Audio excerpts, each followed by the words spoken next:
Bonsoir à vous, ravie d'être là pour cette conférence ce soir, pour animer cette première conférence hors les murs consacrée donc à l'architecture et en particulier au projet de rénovation du Sacré-Cœur.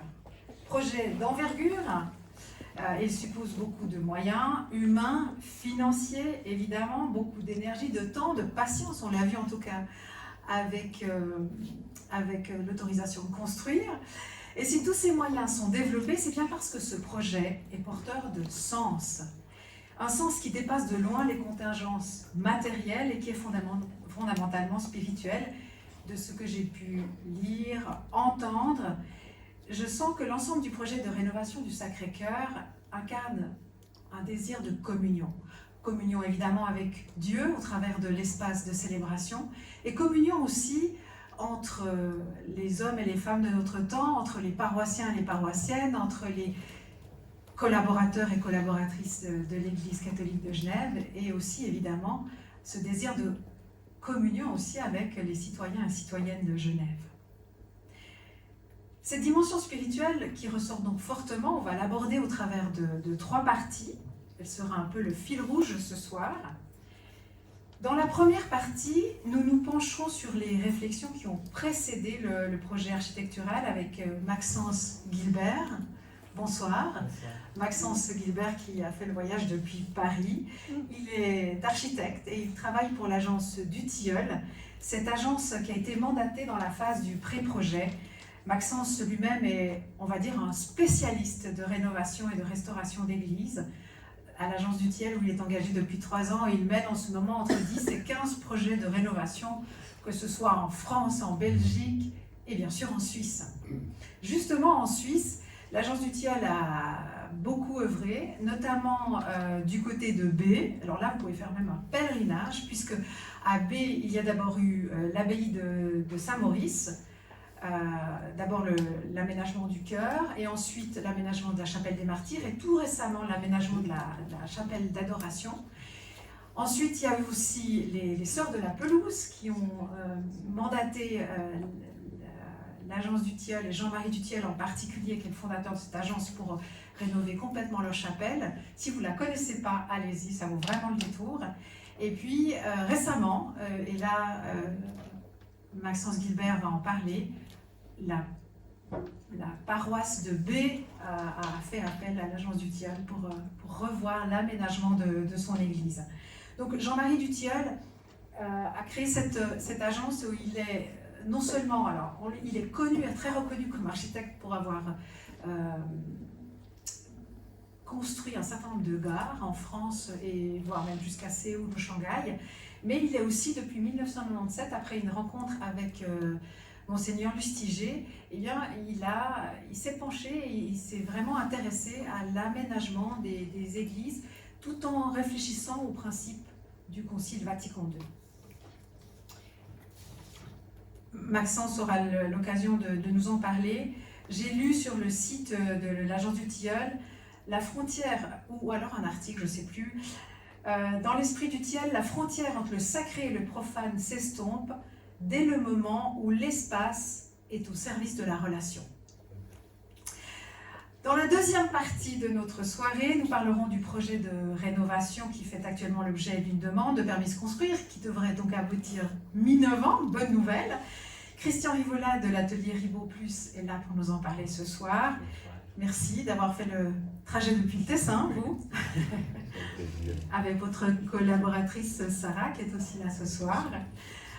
Donc à partir d'un pré-projet élaboré par un bureau d'architectes genevois qui s'appelle Architecture Plurielle, Christian Rivola, vous avez, avec votre équipe, concrètement élaboré et développé les lignes d'architecture intérieure de ce bâtiment historique, puisque l'extérieur en tant que tel ne va pas faire l'objet de restauration, enfin de changement en tout cas.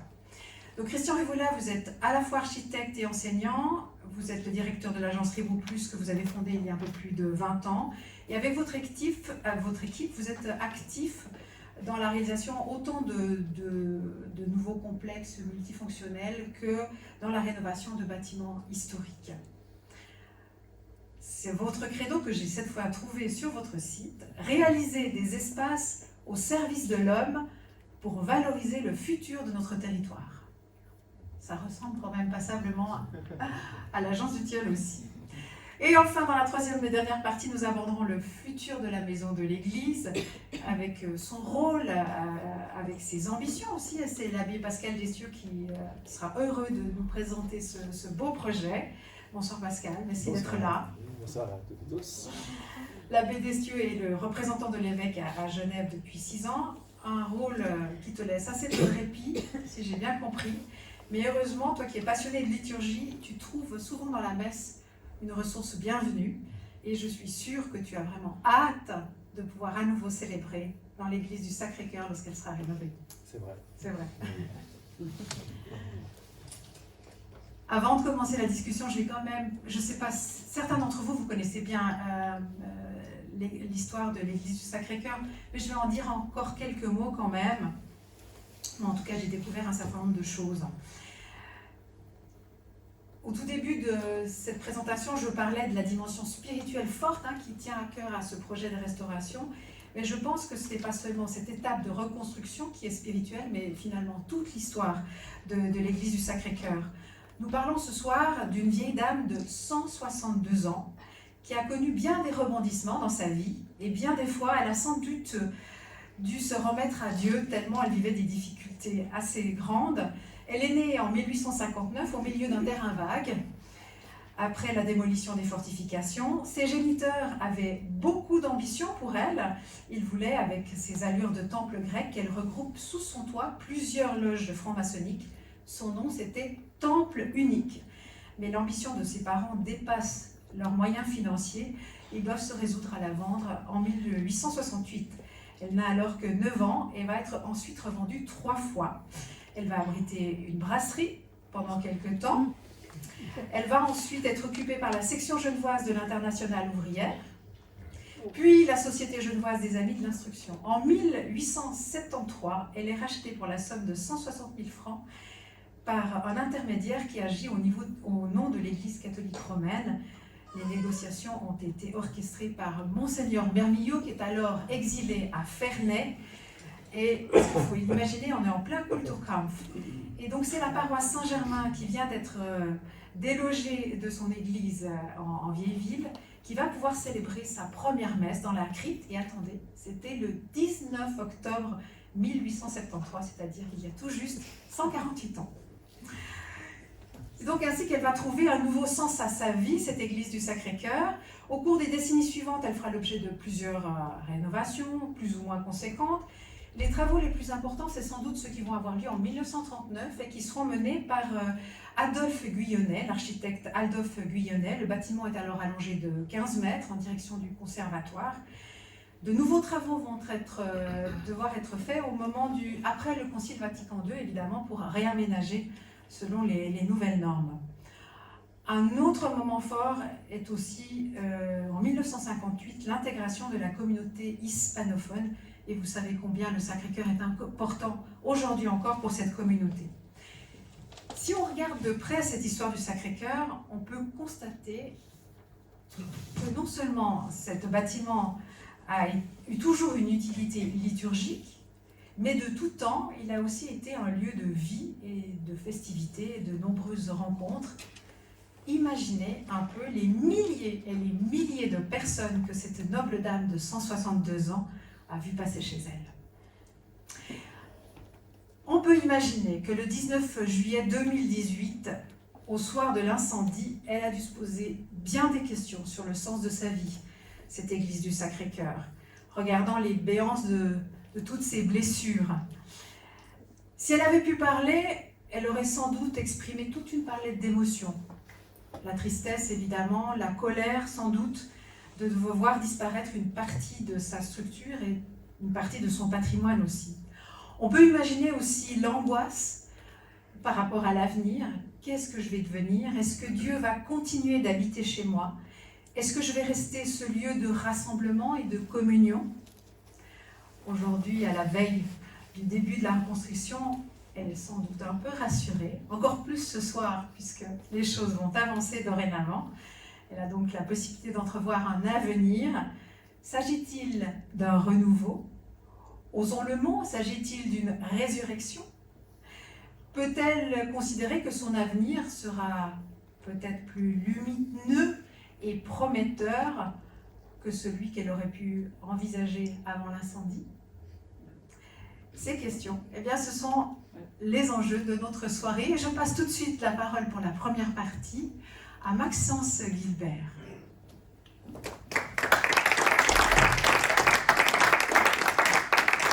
Merci beaucoup, Madame Besson. Bonsoir à tous.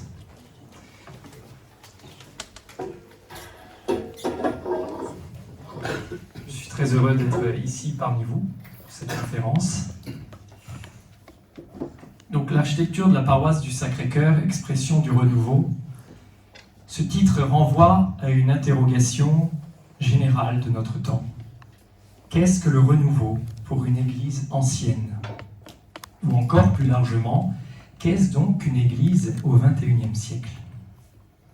Bien entendu, il s'agit toujours du lieu de rendez-vous d'amour des fidèles rassemblés avec Dieu, qui vient nous rencontrer en la personne de Jésus présent au milieu d'eux, en ce lieu et au moment notamment où ils y célèbrent l'Eucharistie. Vous allez probablement être étonnés, mais il faut savoir qu'il n'y a pas aujourd'hui un seul modèle d'espace liturgique que nous pourrions reproduire partout, dans toutes les églises, en toutes circonstances. D'ailleurs, l'église du Sacré-Cœur nous le montre. Il revient à chaque communauté d'inventer l'espace qui lui convient, en fonction de ce qui la caractérise, et en même temps en fonction des caractéristiques du lieu qu'elle habite. L'invention des aménagements liturgiques relève d'une démarche nouvelle en notre début de siècle, qui est un temps où l'on commence à entrevoir toute la richesse des intuitions du Concile Vatican II en matière de liturgie.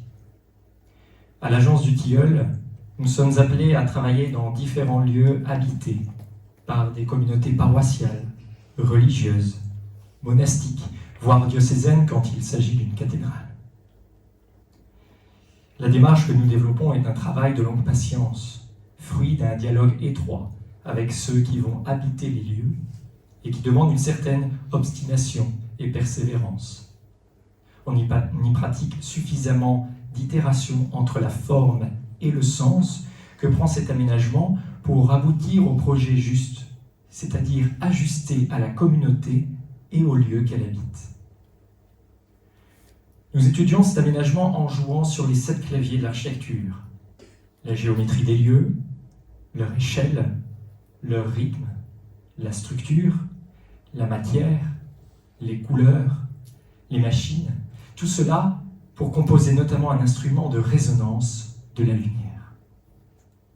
L'aménagement des églises est véritablement un mouvement de fond qui prend racine dans le Concile Vatican II et plus précisément dans sa première constitution qui traite de la liturgie appelée Sacrosanctum Concilium, selon laquelle, lors d'une célébration eucharistique, le Christ est pleinement présent dans le peuple rassemblé, en la personne du prêtre, dans la parole proclamée et au plus haut degré dans les espèces eucharistiques.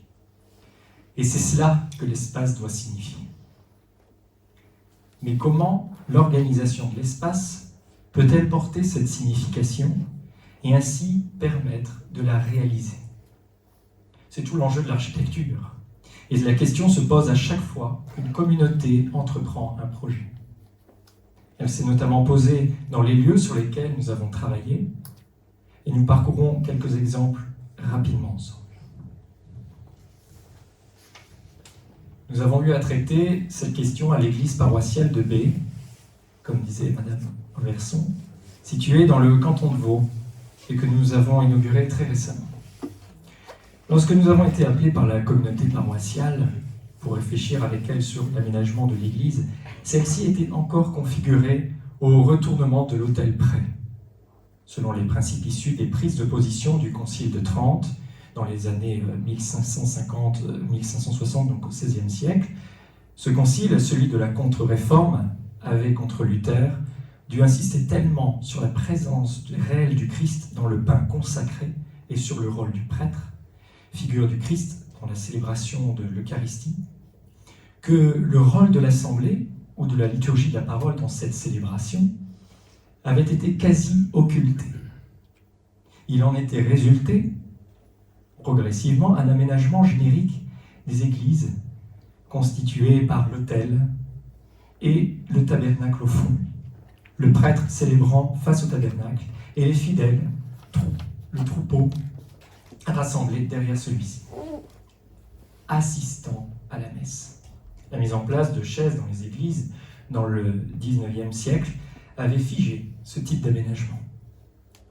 Le Concile Vatican II a rappelé, comme on l'a vu tout à l'heure, que l'assemblée formant corps, le corps du Christ est elle-même célébrante. On a parlé de participation active à la liturgie. Il a rappelé également combien la liturgie de la parole est indissociable de la consécration du pain et du vin. Mais après ce Concile Vatican II, l'aménagement des églises n'a pas été véritablement repensé et l'on a en fait gardé les aménagements antérieurs en ajoutant sur le podium tridentin un nouvel autel. Donc cet autel est face au peuple, flanqué d'un pupitre, ici, à gauche, où sont proclamées les lectures en position périphérique. Mais l'agencement des fidèles, installés les uns derrière les autres, comme dans un autobus, n'a pas changé. On a constitué ainsi ni plus ni moins que des salles de spectacle, où les fidèles sont en position de spectateurs face à une scène, où évolue le prêtre et quelques servants qui l'assistent. Une sorte de représentation du dernier repas de Jésus, en quelque sorte. Or, la messe n'est pas un spectacle, la messe est un événement. Et il en était ainsi abbé.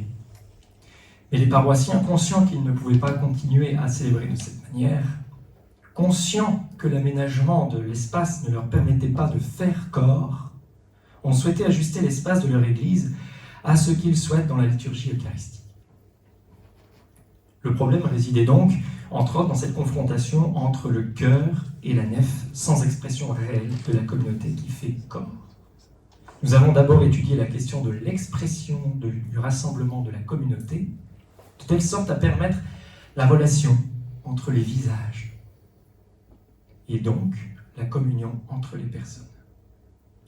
Cette communion comprend le prêtre qui préside au milieu de l'assemblée, tout comme la proclamation de la parole qui nourrit le corps rassemblé. L'ambon est donc situé au milieu de la nef, le baptistère lui fait face pour rappeler à tous ceux qui se réunissent leur vocation baptismale, leur vocation de baptiser, et permettre au sacrement de baptême d'être donné au milieu de l'assemblée. Et au bout de l'axe, dans l'abside orientale, c'est-à-dire dans la position qui en fait le centre de toutes les attentions, il y a l'autel. L'autel, c'est le Christ. Le prêtre l'embrasse en entrant dans l'église. Ainsi, tout le monde se tourne vers l'autel au moment de l'offertoire. Sa position, qui le situe dans le cercle de l'assemblée, donne à percevoir véritablement le Christ qui habite son peuple. On peut voir quelques photos de cette réalisation qui a été inaugurée donc très récemment. Et cela change donc toute la perception de la liturgie, car dans cette configuration, ce sont les fidèles rassemblés sous la présidence du prêtre qui participent eux-mêmes en tant que corps à la célébration du sacrifice eucharistique. La question peut aussi être posée sur un lieu qui n'existe pas, qui est à construire, un lieu à inventer totalement avec la communauté. Comme ce fut le cas à l'église Saint-François de Molitor à Paris. Cette église est située sur une parcelle en mitoyenneté. Merci. Cette église est située sur une parcelle en mitoyenneté à Lorient, entre ville et jardin. Sur cette parcelle, le cardinal Lustiger, alors archevêque de Paris à l'époque, nous a demandé de penser une église nouvelle, en nous affranchissant du schéma tridentin, mais en étant très précisément fidèle à la constitution Sacrosanctum Concilium du Concile Vatican II. Les principes de composition sont explicités dans les petits schémas que je vous montre maintenant. Tout d'abord, le positionnement de l'église est très biblique, entre jardin et ville. En effet, la Bible commence dans un jardin, l'Éden, et finit dans une ville, la Jérusalem céleste. Il nous fallait donc montrer le jardin, d'où la grande verrière, dont est constituée la paroi nord. Sur le chemin entre jardin du début et ville de la fin, il y a l'autel. L'autel, c'est le Christ. Et toutes les fidèles se rassemblent très simplement autour du Christ, c'est-à-dire autour de l'autel. Cet autel est le centre de toutes nos attentions, le centre de notre vie. Il stabilise l'édifice comme la quille d'un bateau. Ainsi, la forme de l'assemblée est fortement perceptible, notamment grâce à ce vis-à-vis, mais aussi grâce à une légère pente. Il va venir ici, vers l'autel. Le fait de regarder l'autre permet de voir notre prochain comme on voit le Christ, et donc de l'aimer, et donc de faire corps avec lui. Sur l'axe entre ville et jardin, dos à celui-ci, est proclamée la parole à l'ambon. La parole à l'ambon est située au pied d'une croix de gloire, ici. Signe du ressuscité, signe que cette parole est une parole de vie. À l'autre extrémité de l'axe, à l'entrée, donc au bord, à l'entrée au niveau du narthex, est placé le baptistère, là où l'on entre dans la vie du Christ, et donc dans la communauté des fidèles rassemblés. Le baptistère, de par sa position, accueille les catéchumènes et rappelle à chacun sa vocation de baptiser. Le prêtre qui préside l'assemblée est quant à lui mis à part, mais non séparé de l'assemblée, en étant placé face à la ville en position d'accueil de tous ceux qui veulent entrer. Le tabernacle est situé à l'orient, dans un petit oratoire, tout en courbe, comme une grotte, celle de la nativité, celle du sépulcre, qui permet de se recueillir dans la direction du soleil levant qui vient nous visiter. Ainsi configuré, cet espace rend compte de toute la richesse de la liturgie eucharistique exprimée par les pères du Concile.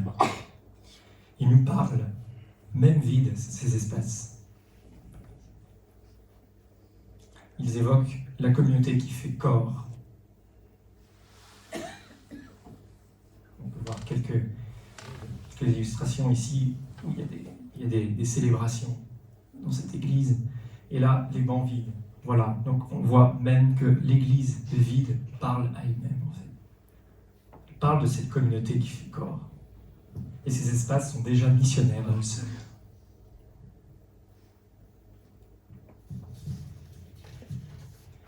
C'était aussi tout l'enjeu pour l'aménagement liturgique de l'église du Sacré-Cœur, au sein de la maison d'église que nous avons développée en association avec l'agence d'architecture plurielle. L'espace dédié à l'église se situe dans le même espace que celui avant l'incendie. D'une part, sa position au rez-de-chaussée permet de conserver la proximité avec les entrées, donc l'entrée depuis Plainpalais et l'entrée depuis la vieille ville. Deux polarités urbaines très différentes. D'autre part, le rythme régulier et puissant des colonnes et des baies vitrées compose l'espace et participe à l'atmosphère de la chapelle. Si on voit un plan de rez-de-chaussée avec la vieille ville de ce côté et Plainpalais à côté, à gauche, à l'ouest. Et on voit le rythme régulier des colonnes dans l'espace qui existait. La forme de l'aménagement liturgique est dictée donc par ces différentes caractéristiques, en imaginant que l'on conserve l'orgue à sa place originelle, à l'ouest, et que l'on installe dans l'actuelle abside un jardin, dans un patio. Ce patio charge l'église d'un sens biblique très puissant et qui est un élément fort dans l'ensemble du bâtiment. Cette configuration met en place naturellement un axe entre Plainpalais et la vieille ville. Cet axe que l'on peut alors qualifier comme l'axe sacramentel de l'Église, est un élément fédérateur de la communauté et permet de déployer les différentes composantes de l'espace liturgique sur l'ensemble de l'espace. Les bancs sont alors naturellement placés en vis-à-vis, de part et d'autre de cet axe. Cet axe signifie et en même temps réalise l'unité de la communauté rassemblée. L'espace joue ainsi pleinement son rôle quasi sacramentel. On le voit bien ici, les bancs eux-mêmes sont un mobilier liturgique. Sur l'axe sacramentel est installé l'autel, Christ médiateur, pierre angulaire de l'Église. En position centrale dans l'espace de déploiement liturgique, il est la table qui rassemble tout autour d'elle les appelés au festin du Seigneur. L'ambon trouve sa place sur le même axe que l'autel pour bien signifier le caractère divin de la parole proclamée. Entre l'ambon et l'autel se situe le baptistère, au cœur de la communauté, pour bien rappeler le sacerdoce baptismal de chaque personne rassemblée. Il peut même présenter en permanence l'eau bénite, dans laquelle chacun peut venir plonger sa main avant une célébration, pour faire mémoire de sa vocation de baptiser. La place du prêtre, qui préside cette célébration, est placée sur l'axe, pour bien porter la prière de toute l'assemblée. Il peut être accompagné de servants d'autel ou d'autres prêtres concélébrants. Lors de ces interventions, donc debout, le prêtre est en position pour s'adresser à toute l'assemblée. La croix est l'élément qui termine et surplombe l'espace de déploiement liturgique. C'est une croix de gloire, c'est-à-dire celle qui évoque le Christ ressuscité. Le crucifix, lui, est une croix de procession qui vient se ficher près de l'autel lors des célébrations. À son opposé, l'orgue, placé lui aussi sur l'axe sacramentel, porte la voix et la louange de toute l'assemblée.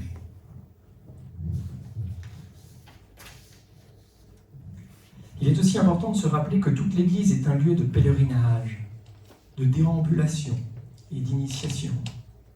Le rythme des colonnes appelle la déambulation notamment dans les bas-côtés, au nord et au sud, car le rythme, en architecture, c'est ce qui relie l'espace au temps. Or, la déambulation est intrinsèquement liée à la démarche des chrétiens, c'est-à-dire de ceux qui suivent le Christ. Tout au long de cette déambulation, les fidèles rencontrent les saints, auprès desquels ils peuvent venir prier. Les galeries des saints. Le jardin, juste derrière la croix, rappelle le jardin autour du sépulcre où Marie-Madeleine pleurait son Seigneur. Lorsque Jésus l'appelle par son nom, loin de s'enfuir comme l'avait fait Ève lorsque Dieu l'appelait par défiance envers son Créateur, elle se jette à ses pieds. Ainsi sont signifiées les retrouvailles de l'humanité avec Dieu pour une nouvelle alliance, l'ultime alliance inaugurée par la passion et la résurrection du Christ. On comprend alors à quel point ce petit jardin du patio est un élément puissant pour nourrir la prière ou simplement la méditation. Il est protégé des vues du rez-de-chaussée par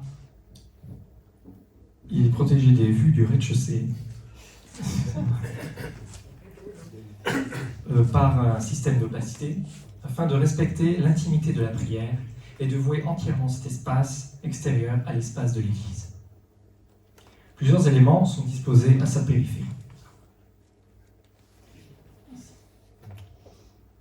D'abord, on retrouve l'espace de prière devant le tabernacle, qui a une position significative entre la croix de gloire et la lumière du jardin, donc sur l'axe. Cet espace est comme une petite chapelle d'axe. Il peut être tantôt isolé de l'espace de célébration par un dispositif de claustrat, et tantôt s'ouvrir pour permettre aux assemblées de grandes affluences de s'y installer. Ensuite, de part et d'autre de ce jardin, deux petits espaces sont dédiés à la réconciliation, sacrement de réconciliation, dont l'intimité depuis le reste de l'Église est générée par un dispositif de paravent visuel et acoustique. Ainsi, cet espace, tout simple dans sa forme, se révèle être, par la grâce de la liturgie et de la configuration de l'espace qui la signifie, être puissamment porteur de signification pour accompagner les fidèles dans leur dialogue avec Dieu. Je vous remercie et suis maintenant disposé à répondre à vos questions avant de passer la parole à M. Rivola, qui va vous présenter comment il a concrètement passé le projet, concrétisé le projet.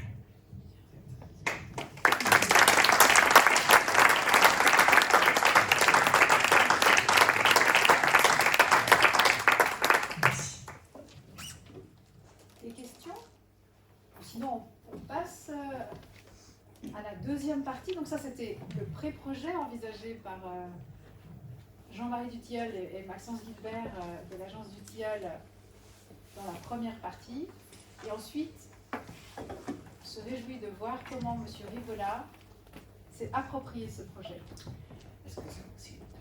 Et ensuite, nous aurons l'occasion de débattre.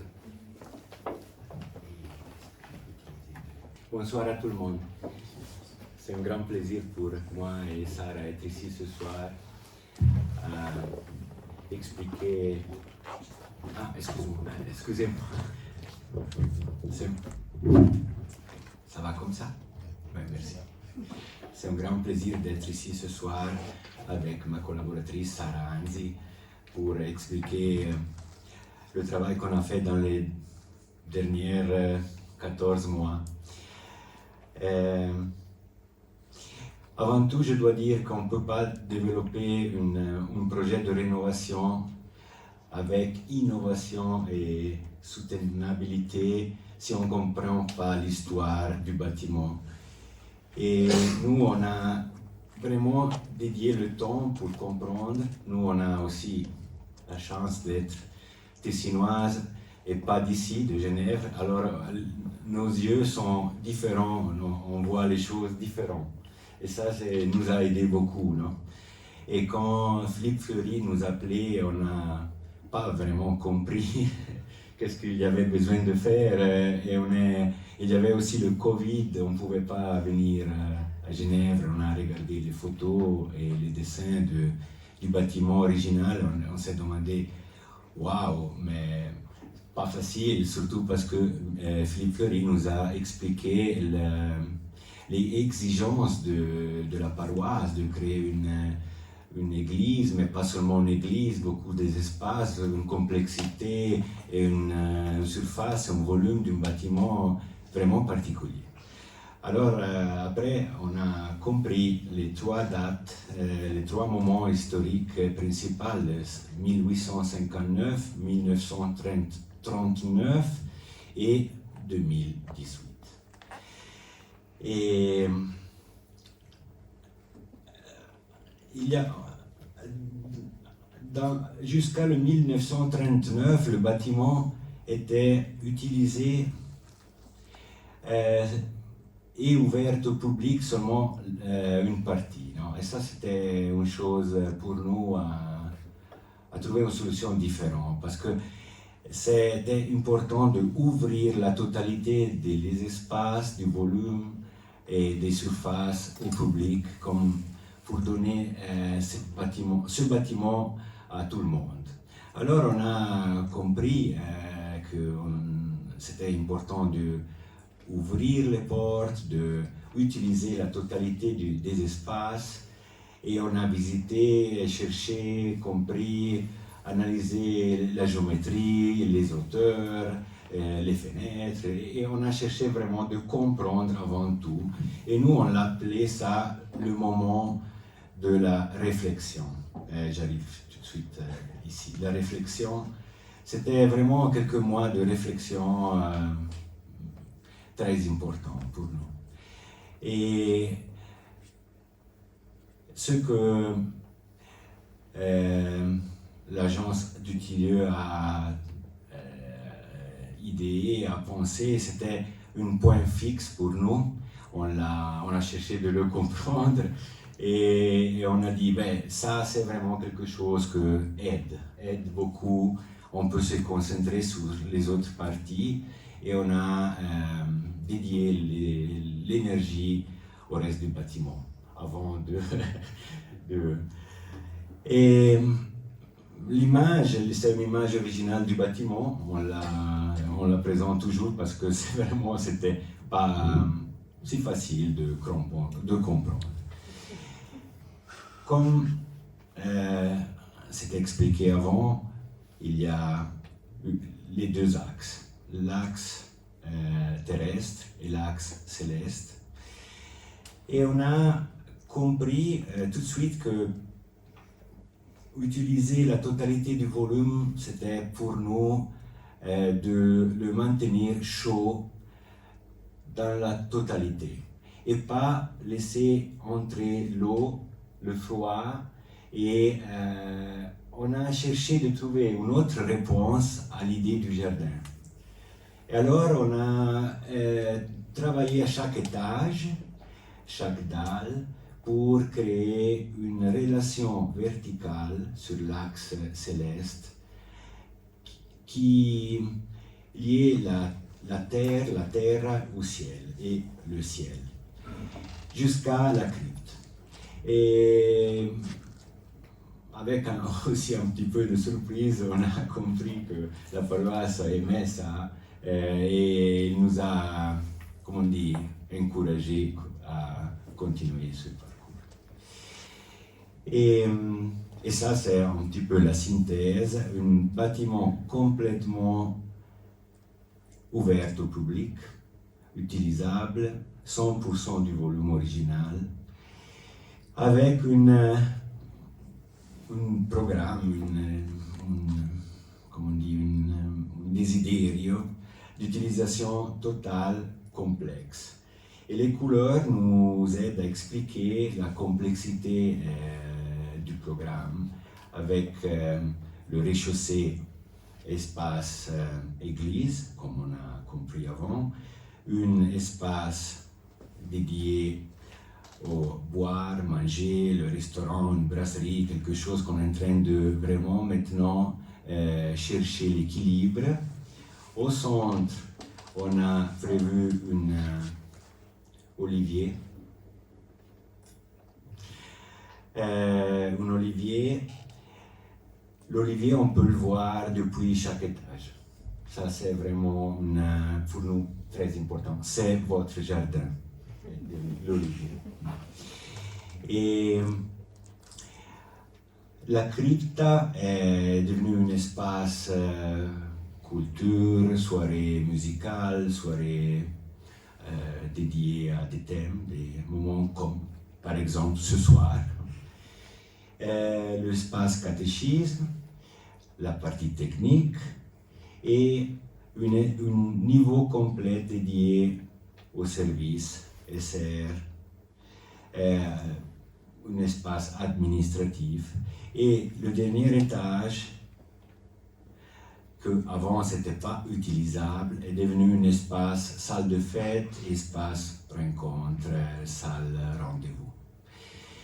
Et l'image qu'on a cherché de résumer l'esprit de ça, c'est un petit peu ce croquis. Vous pouvez comprendre la relation avec la crypta, l'olivier et les autres étages qui regardent dedans, mais avec un système qu'on peut régler la transparence et donner l'intimité, l'illumination naturelle, artificielle, vraiment un cœur qui change selon les besoins d'utilisation de chaque étage. C'est vraiment quelque chose comme ça, dynamique, pour donner des opportunités, mais aussi un grand respect des choses, des différentes activités.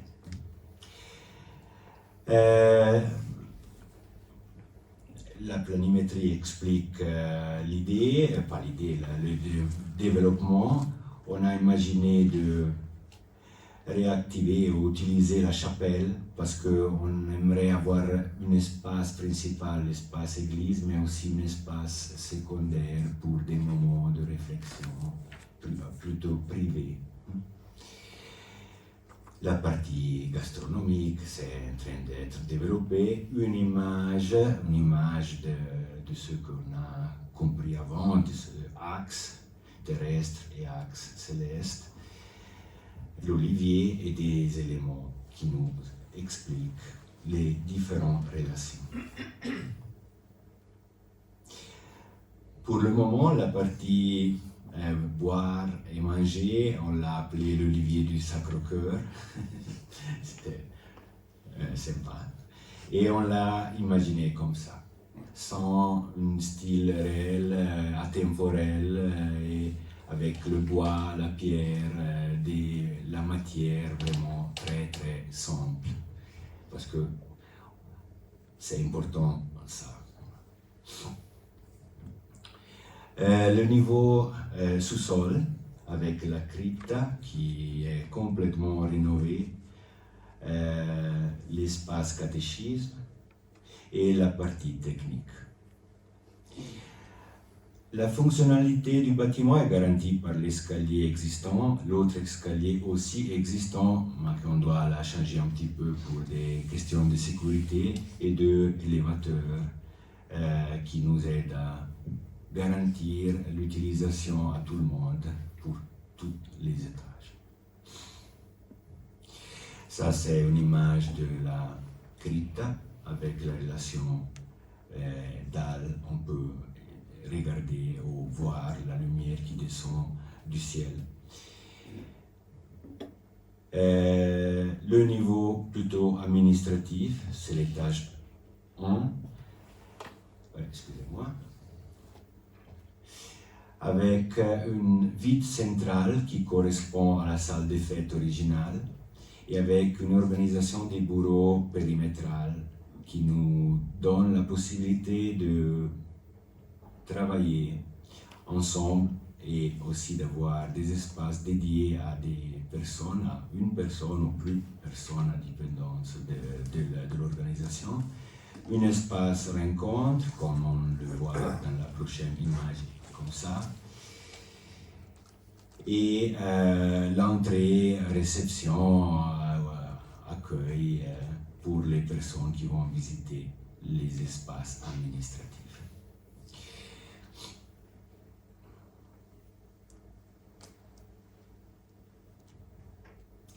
Dernier étage, la moitié est dédiée à la nouvelle salle de fête avec une cuisine.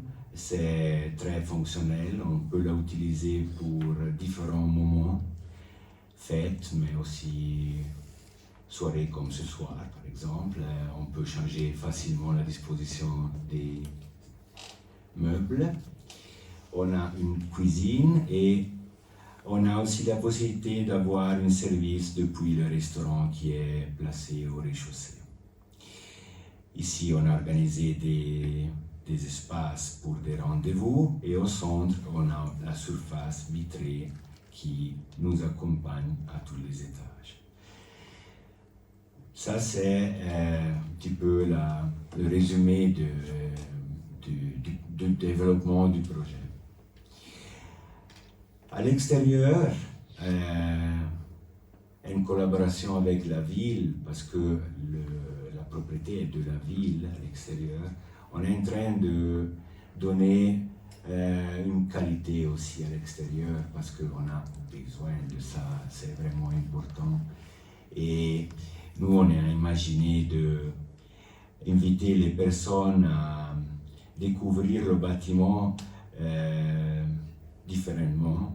Ici, on a imaginé quelque chose de différent avec une illumination qui valorise le bâtiment et avec aussi une végétation différente.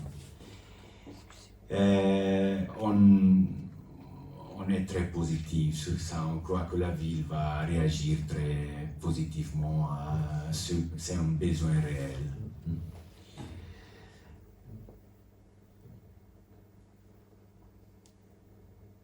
Ça, c'est l'histoire et aujourd'hui avec une idée de développement de l'extérieur. Ah, je dois m'excuser avec vous, mon français c'est pas si bien, mais il y a beaucoup d'autres détails à dire, mais je pense que la chose la meilleure, c'est de s'encontrer dans le bâtiment ensemble et de le regarder ensemble et découvrir certaines parties que méritent. Et j'aimerais qu'on organise dans le développement du chantier aussi des moments ensemble, comme on a déjà organisé.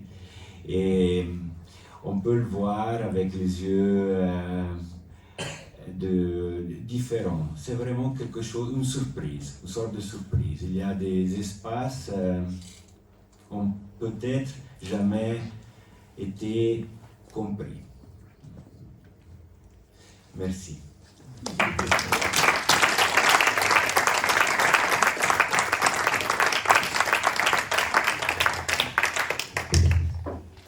Moi, je vous invite à réagir. Qu'est-ce que, à l'écoute de ces explications, qu'est-ce que ça fait? Je pense que le plus important que vous avez soutenu et réussi à montrer, c'est la lumière qui entre dans le bâtiment et que vous avez très bien réussi de faire. Oui, vous avez travaillé, hein, je crois, aussi vous, la lumière. Hein. Ouais, c'est une dimension très importante. Comment c'est parce que on a parlé de tout ce projet, cette demande de permis de construire, elle a été déposée il y a presque une année, ça a mis plusieurs mois pour que vous receviez enfin l'autorisation. Expliquez-nous quelles ont été les difficultés, les grands défis pour à la fois obtempérer par rapport aux obligations liées au fait que ce bâtiment est un bâtiment historique et protégé, et puis ce désir quelque part de l'aménager pour qu'il soit utilisable aujourd'hui avec aussi une ambiance moderne. Je dois dire tout de suite que j'ai des collègues architectes de Genève qui m'ont dit que c'est presque impossible d'avoir l'autorisation avec un projet comme celui ici. Parce que, non, je pense que le vrai problème, la criticité, c'était le programme très, très, très, très ambitieux. Et le client, la paroisse, a vraiment voulu ça. Et nous, on a suivi, on a dit, on y va. Et on a tout de suite cherché le dialogue avec l'autorité, tout de suite, sans cacher, on dit, nascondere, ouais, cacher rien. On a vraiment joué comme ça. Transparence. Oui, parce que nous, on a dit, il vaut la peine. On doit ensemble le faire, ensemble avec l'autorité.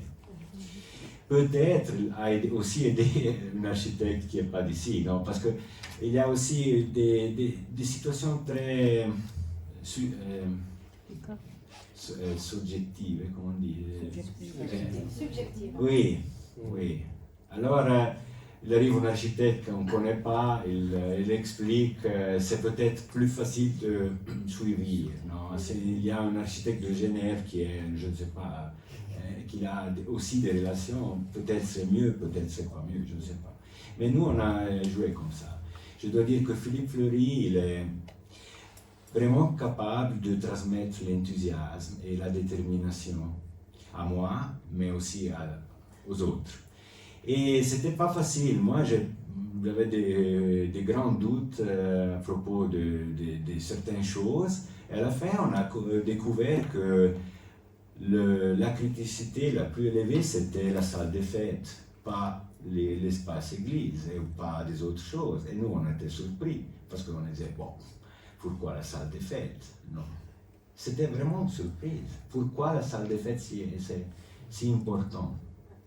C'est cet aspect-là qui a été remis en question et que vous avez dû réaménager. Oui.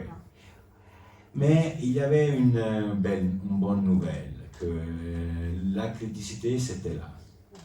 Seulement là. Et c'est différent. Parce qu'après, tu concentres tes efforts sur ça. Et c'est vraiment différent. on avait sauvé l'idée de l'église, non? Alors nous, on était plus tranquilles, on était, oh, ça c'est déjà beaucoup. Et il y a eu aussi le Covid, c'était difficile de rencontrer les personnes.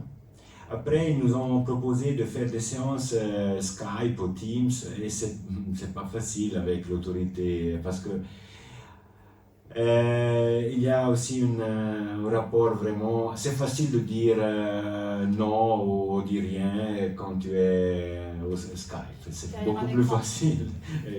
Mais là, Philippe a vraiment bien géré aussi ça.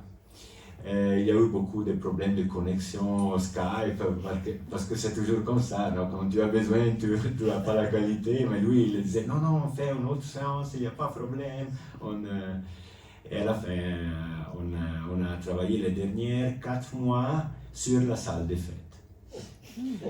Et c'est vraiment une surprise. Mais ce n'était pas facile, hein, parce que la salle des fêtes, ils ont voulu des détails vraiment très précis. On n'a pas compris pourquoi. Mais après, à la fin, on a changé de dessin, on a fait plusieurs fois des visites au bâtiment. Je me permets juste d'expliquer parce qu'en fait, la salle des fêtes, c'est la salle des fêtes préexistante. Oui. Il fallait garder le même volume, Oui. alors que ce qui était prévu, c'était d'utiliser ce volume-là pour des bureaux. Oui. Et puis, il y a eu l'obligation de garder ce volume, et donc il a fallu repenser, Ouais. c'est ça que vous dites. Hein? Oui, notre proposition initiale, c'était d'ouvrir les bureaux périmétrales ici, sur le centre. C'était cohérent avec le projet, non? Une ouverture centrale. Après, ici, il y a les murs originaux, il y avait peut-être les murs et les colonnes originales, et on a trouvé l'équilibre. Ça, c'était vraiment un travail d'équipe, parce qu'il y avait l'autorité, il y avait les serres, la paroisse, nous, et on a cherché vraiment de travailler sur les layouts. Et à la fin, maintenant, aujourd'hui, ce matin à 10h, ils nous ont dit qu'on va recevoir l'autorisation. Mais je pense qu'à la fin de tout, c'est normal. Une personne de Genève m'a dit, Christian, tu peux être très content. Très content. Parce que Sarah, quand on a donné les dessins la première fois? Le premier dépôt, c'était décembre 2020. Oui, décembre 2020. Donc on y arrive en moins d'un an. Oui. C'est un projet complet. Je peux le dire, le résultat arrive parce qu'il y a un travail d'équipe extraordinaire. Aussi un travail de donner le courage aux personnes, parce que c'était pas facile et tout le monde, moi je peux le dire, tout le monde m'a aidé, seulement ça je peux le dire. Et merci à tout le monde, aussi à Dominique, je ne veux pas dire qui, mais beaucoup de monde a creduto in questo progetto. J'ai une question parce que dans le projet, il me semblait que l'idée c'était d'accueillir aussi. Oui. Or, quand je vois les plans, j'ai l'impression qu'on rentre dans l'église. Est-ce qu'il y a un accueil? Ça me donne une impression de rentrer dans une église, mais où est le lieu d'accueil? Première étape. Oui, oui, pour le... Oui. Ah, si. Est-ce que Pascal... Alors, il y a une question d'architecture, j'entends, c'est une question architecturale. Hein.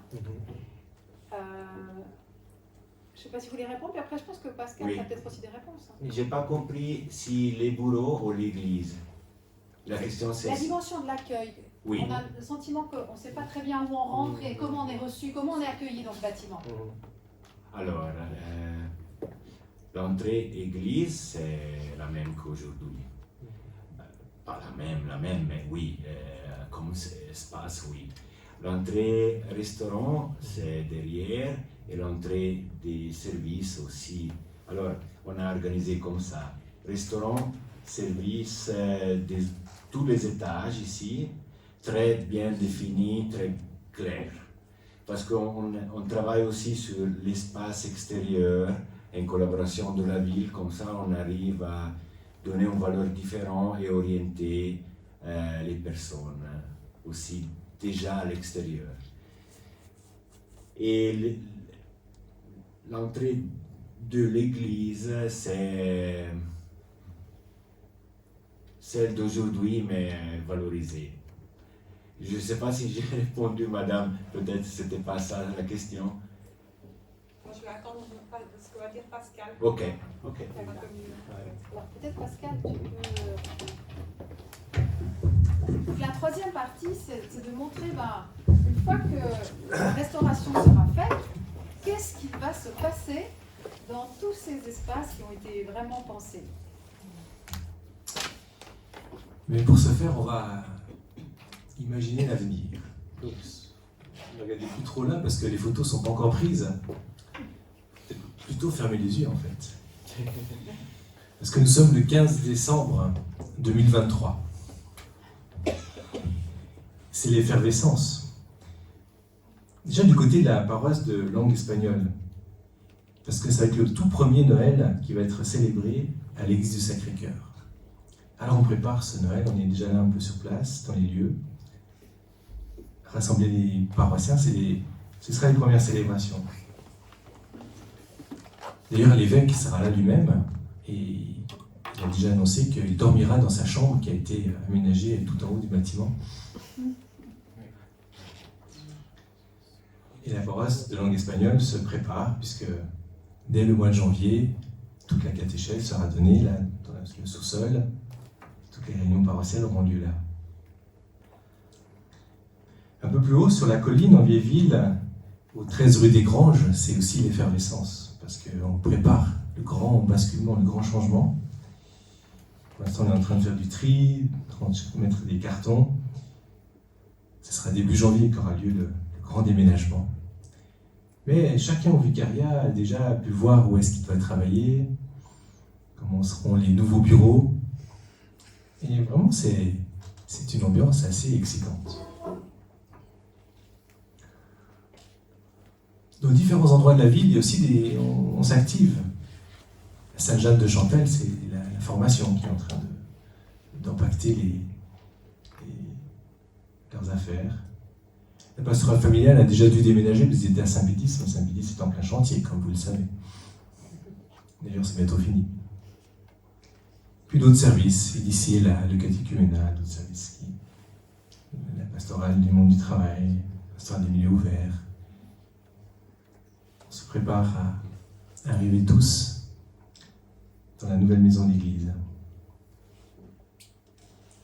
Revenons dans la maison d'église, vous voyez ce monsieur qui s'active, c'est le gérant du nouveau restaurant. Alors il est très occupé, il est en train de faire les derniers préparatifs et d'aménager.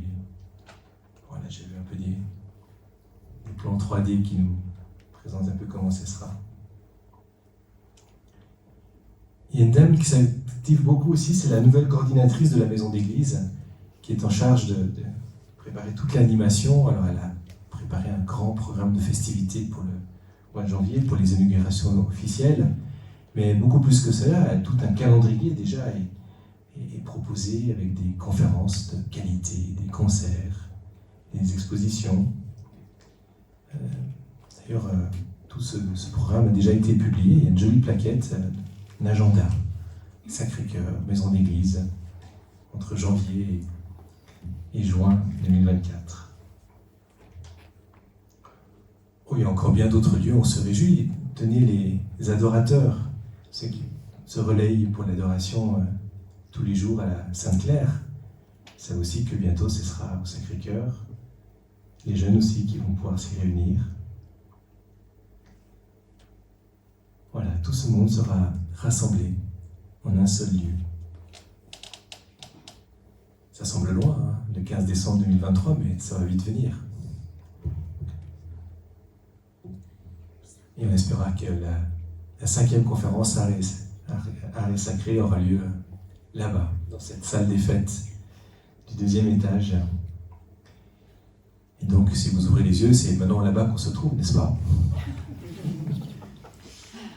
Merci. Voilà. tout cas du grand lieu d'accueil. Et puis, vous dire aussi, il y aura un accueil alors, assez conséquent pour toutes les personnes qui viendront pour différents, les différents services du vicariat, etc. Donc au premier étage, il y aura un accueil mixte, vicariat, paroisse, et paroisse hispanophone, avec donc un secrétariat, etc. Donc, tout un lieu d'accueil. Merci beaucoup de nous avoir fait voyager dans le temps.